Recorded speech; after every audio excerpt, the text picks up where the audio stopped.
بتحب الصيف وناس بتحب الشتاء، انت بقى بتحب الشتاء ولا بتحب الصيف؟ هو في حد بيحب الصيف يا استاذ؟ اللي بيحبوا الصيف دول مجانين. ده درجه الحراره فوق ال 40 حضرتك، ده احنا فاضل درجتين كمان ونطرقع زي الفشار بالظبط. في بقى مثل بيقول لك الباب اللي يجي لك منه الريح سد واستر، الباب اللي يجي لك منه الريح سيبه يجيب ريح، سيبه عشان احنا بنسيح. بعدين درجه الحراره دلوقتي بقت توصل ل 45 درجه مئويه، ده 45 ده مقاس جزمه حضرتك، وجزمه ريحتها وحشه كمان. لازم الدوله تاخد شويه قرارات كده عشان نخفف من الحر ده، يعني مثلا الغاء منطقه عين شمس كلها. في برضه الاغنيه بتاعت استاذ عبد الحليم حافظ اللي هي بتاعت نار يا حبيبي نار، لازم نلغيها. والاستاذه فيروز اللي بتقول حبيته بالشتاء حبيته بالصيف، يعني حبيته بالصيف ازاي حضرتك؟ وفي شويه ناس كده بصراحه احنا لازم نلغيهم من البشريه، يعني مثلا الاستاذ المخرج هادي الباجوري، باجور بقى ونار وصهد فبرضه تبع الصيف. الاستاذه منال الصيفي مخرجه برضه اسمها منال الصيفي حضرتك، انت متخيل الحر؟ والاستاذه ياسمين صبري برضه احنا لازم نلغيها خالص، عشان انا لما بشوفها بتحرر. انا بطالب بالغاء ومنع فيلم شمس الزناتي عشان هي مش ناقصه شمس اكتر من كده، وفيلم حبك نار عشان احنا في نار اصلا دلوقتي، وفي فيلم قبل زحمه الصيف، احنا مش عايزين اي حاجه تفكرنا بالصيف. والاغنيه بتاعت الاستاذه ميادة الحناوي اللي بتقول لك مهما يحاولوا يطفوا الشمس،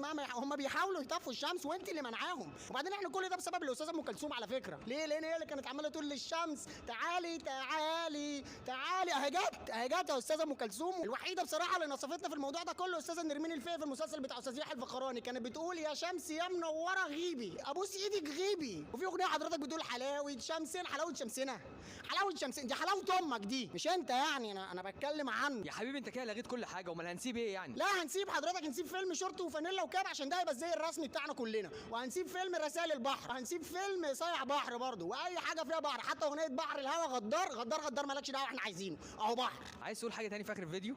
اللهم بلغنا يناير.